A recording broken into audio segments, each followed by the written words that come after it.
بسم اللہ الرحمن الرحیم ایاک نعبد و ایاک نستعین۔ میرے پاکستانیوں، ابن خلدون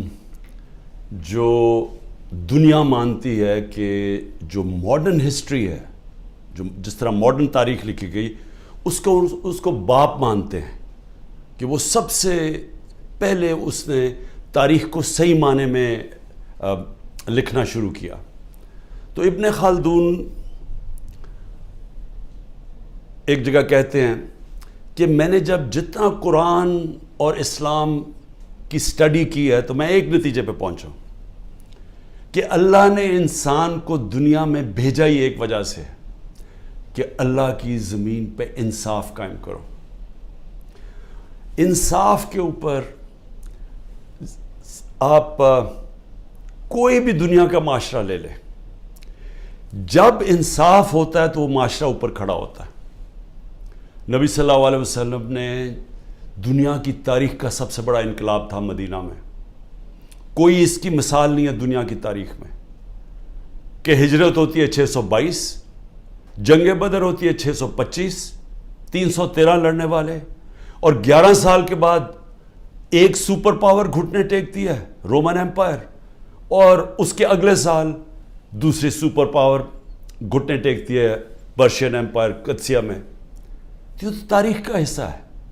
لیکن یہ تو کوئی مطالعہ کرے کہ یہ کیا ہوا تھا کہ وہ ایک لوگوں کی کوئی حیثیت نہیں تھی، انہوں نے دنیا کی امامت کی، اور کئی صدیوں تک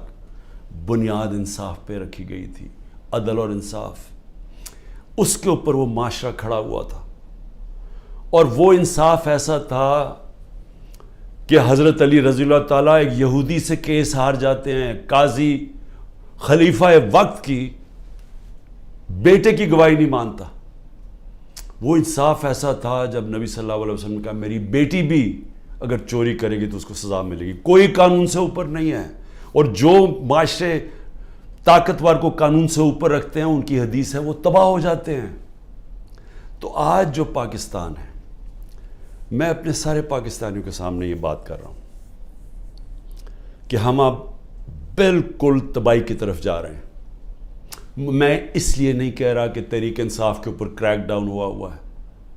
کہ ہمارے لوگوں کو جیلوں میں ڈالا ہوا ہے، جیل بھرے ہوئے ہیں، ہر روز نئے لوگ پکڑ رہے ہیں، رشتہ دار پکڑ رہے ہیں، جو کہانیاں سامنے آ رہی ہیں وہ خوفناک کہانی ہے۔ کبھی پاکستان کی تاریخ میں اس طرح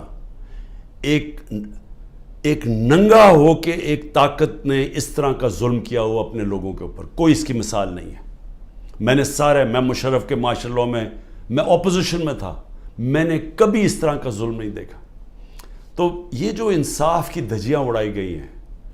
اور یہ طاقت کی حکمرانی، جنگل کا قانون قائم کیا گیا ہے،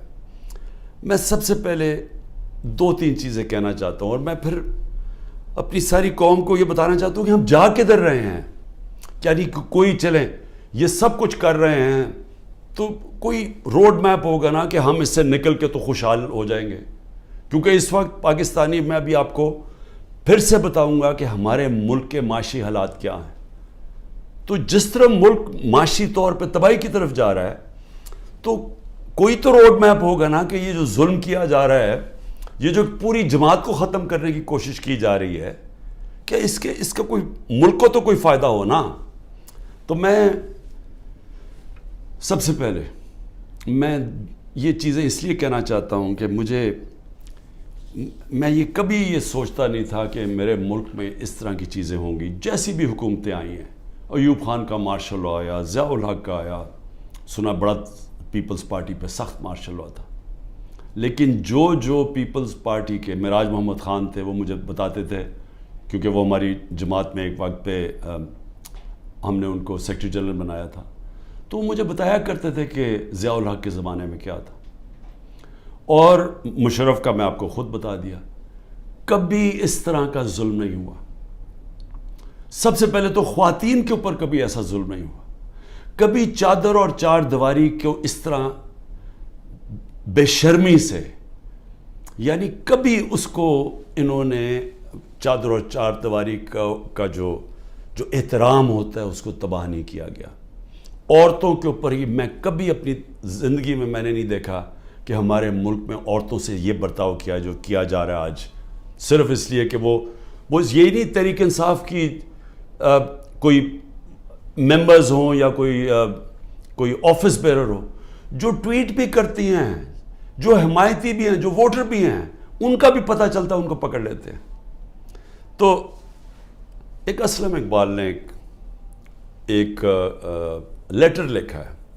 یہ جو سی سی پی او ہے اور یہ آئی جی ہے اور یہ جو چیف منسٹر ہے اس وقت پنجاب کا، یہ پڑھنے والا ہے، میں نے اس کو آج ٹویٹ بھی کیا ہے۔ اس نے بتایا کہ اس کے سارے گھر کے اوپر کیسا ظلم ہو رہا ہے، اس کی 80 سالہ والدہ کی بھی پرواہ نہیں کی گئی، وہ آکسیجن کے اوپر ہے، ادھر گھس گئے، اس سے بدتمیزی کی، کیونکہ اسلم اقبال چھپے ہوئے ہیں۔ ان کے بھائیوں سے کیا کیا، کاروبار سے کیا کیا، کاروبار بند کر دیے، بھائیوں کے گھروں میں چلے گئے، ایک بھائی کا جو باہر سے کوئی اس کا بیٹا آیا ہوا تھا، اس کو جا کے الیکٹرک شاک لگایا ہے، اس کا بازو نہیں کام کر رہا، وہ دبئی میں علاج کروا رہا ہے۔ یعنی سارے خاندان کو، ان کی بزنس کو جس طرح انہوں نے صرف اس لیے کہ میاں اسلم کسی طرح نکل کے اور کہہ دے کہ میں 9 مئی کے خلاف ہوں اور میں فوج کے ساتھ ہوں اور میں پی ٹی آئی چھوڑا ہوں، اس کے لیے یہ سارا کچھ کیا جا رہا ہے۔ حماد اظہر کے میاں اظہر ایک پاکستان کی سیاست، پنجاب کی سیاست میں ایک وہ عزت دار نام ہے جس کی سب اس کے مخالف بھی تعریف کرتے ہیں۔ 84 سال کے میاں اظہر جن کو کئی بیماریاں ہیں، ان کی طبیعت نہیں ٹھیک، ان کو اٹھا کے لے گئے کیونکہ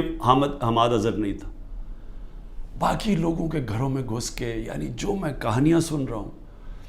کراچی کے اندر بھی بات ہو رہی تھی، کراچی میں تو کچھ ہوا ہی نہیں، کراچی میں کیوں جا کے لوگوں کو اٹھانا شروع کر دیا، کراچی کے اندر وہیں چھاپے پڑ رہے ہیں، لوگوں کو جیلوں میں ڈال رہا ہے، اور وہاں بیٹھا ہوا آصف زرداری جو ساری زندگی اس نے صرف ایک کام کیا ہے، مخالفوں کو کرش کیا ہے،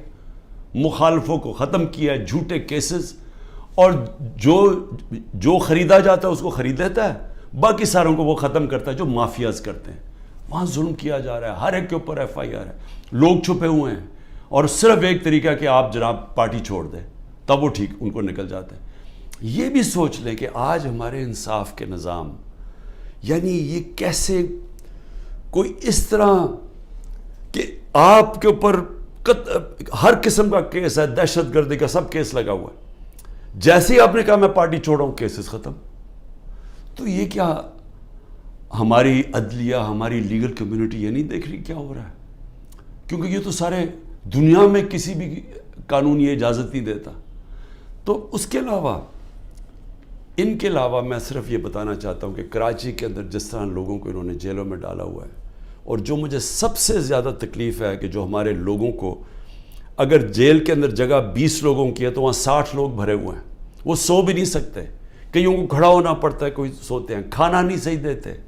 کئیوں نے جس طرح کا کھانا دیا وہ لوگ کھانا نہیں کھا سکتے، کئیوں کے پیٹ خراب ہو گئے ہیں۔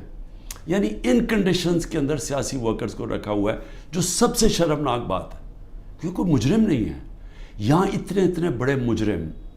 جنہوں نے اربوں روپے کا اس ملک کو نقصان کر کے پھر منی لانڈرنگ کر کے ملک سے پیسہ باہر بھیجا ہوا ہے، کیا ان کی ایسی ٹریٹمنٹ کسی کی تھی؟ کیسز تو پرانے بنے ہوئے تھے، کیا کسی کو ایسے رکھا گیا تھا؟ تو یہ سارا پلان بنا ہوا ہے صرف ایک پارٹی کو ختم کرنے کے لیے۔ تو یہ پارٹی کو ختم کرتے کرتے کیا یہ جو اس وقت طاقت میں بیٹھے ہوئے ہیں، ان کو اندازہ ہے کہ یہ پاکستان سے کیا کر رہے ہیں؟